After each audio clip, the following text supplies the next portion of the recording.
It's a big one. We have to ask it. Okay. Is the Acacia strain deathcore? No. There we go. I don't think so. There you have it. I don't think so. Okay.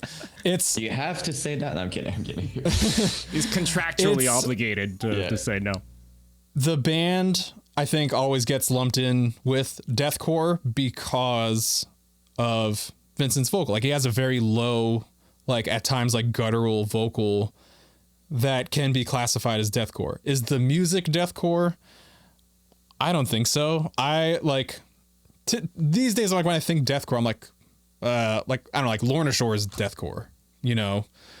I'm trying to think, like even like Suicide Silence, you know, those bands are like deathcore, but there's so many other things that, and I'm sure there are songs that the band, like, I don't know, like, I can't even think, like Beast, I don't know, that could be like considered deathcore, I guess.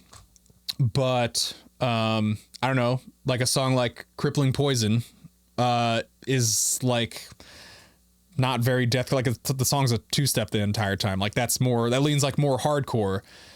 And I don't know, I feel like the band is just so many things that like we're just a metal band at this point. Like it's so hard to classify us and pigeonhole us into like one thing.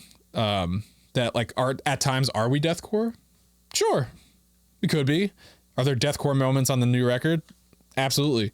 Is it just deathcore? Definitely not.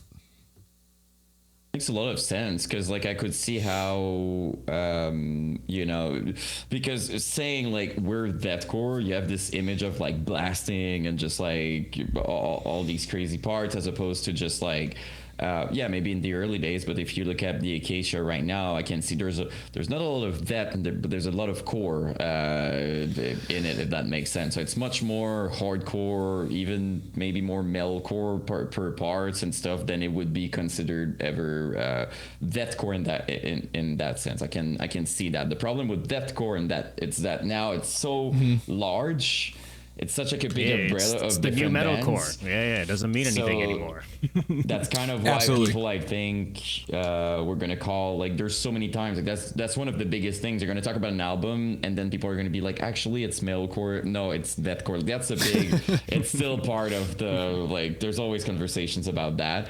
But specifically with you guys, it really seems like people just don't know where to classify where it is. It's fair to say, I think, that it's like rooted in hardcore. I think that would be fair to say. Look at the bands you've been playing with, or even like just the roots. You can feel it. Like the hardcore is in Acacia Strain. I think that would be a fair statement. Yeah, totally. And I mean, like, there's also like, there's just so many. I mean, I know this especially from like just, you know, playing these songs and knowing the band. Like, there are so many different things that I could like trace certain songs back to, and like, you know, there are songs where I'm like, oh, this is like, you know, At the Gates influenced, or like, you know, even like Turnstile or something. Like, it's more often coming from a place of like not deathcore than it, and it just ends up sounding like that because you do the deathcore chord, the jun jun jun, and then it's Vincent fucking, you know, with his low ass voice, like, you know, screaming like with gutturals and stuff. So like, yeah, it comes off as that way, but like, I don't know. I don't think as a whole we're as deathcore as like some bands that are really. It's deathcore per moments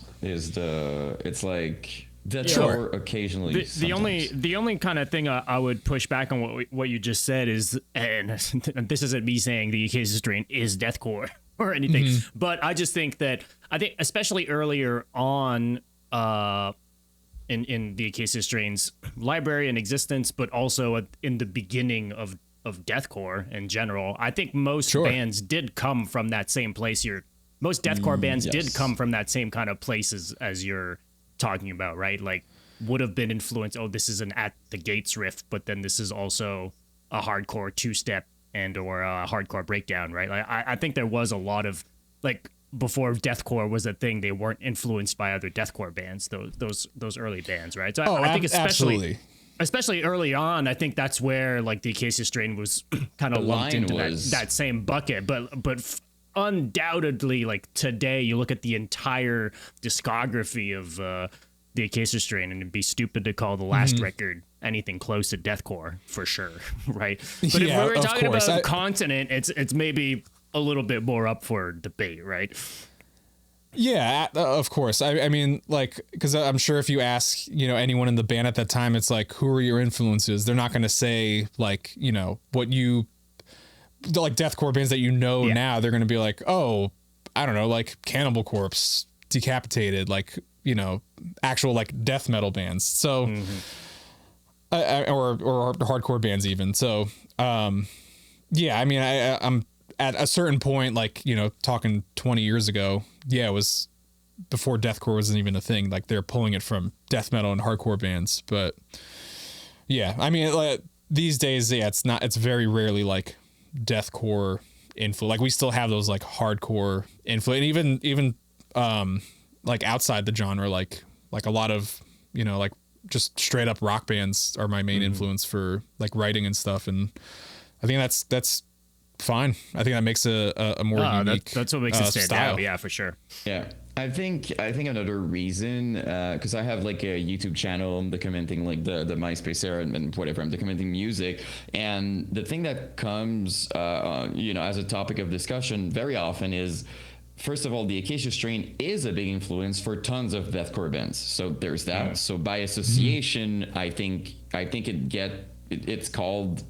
People are like, Acacia Strain is deathcore simply out of like, I'm telling you, it happened very often, even on this show, that people were like, oh, Acacia Strain, when they name like their influences and stuff. So there's that. And or second, Vincent specifically. I was about to say Vincent on my channel very often. Like I'm telling you, I made like a video about the most influential vocalists, and people are outraged that I didn't name Vincent. And I made a point, I would have, but I made a point of not doing it because I know, you know what I mean? Like you guys are not technically deathcore and stuff like that, but just out of the comments, it should that's kind of where I understood like, okay, they're deathcore because like they were so influential and part of the scene that people in their brain is just like, oh, they're Acacia Strain deathcore because it's such like a big influence. And Vincent, as you said, has very deathcore sounding vocals, and he's very powerful, and tons of vocalists are influenced. So that would be the other point that I would bring. The influence is a big factor in calling you guys deathcore. Yeah, of course, and there's no denying that, that his sound and the band's sound like does influence other like bands who are deathcore, and which is awesome. That means like our weird combination of whatever we came up with is influencing bands to lean more in the style of some of the stuff that we do, and then they'll mix that with other stuff, and I think that's awesome. And people who do class, I'm not here to yay or nay anybody. So anybody who classifies us as that would be correct, and anybody who classifies us as a hardcore band would be correct, or whatever you want it to be, because at the end of the day, that's what the band kind of is.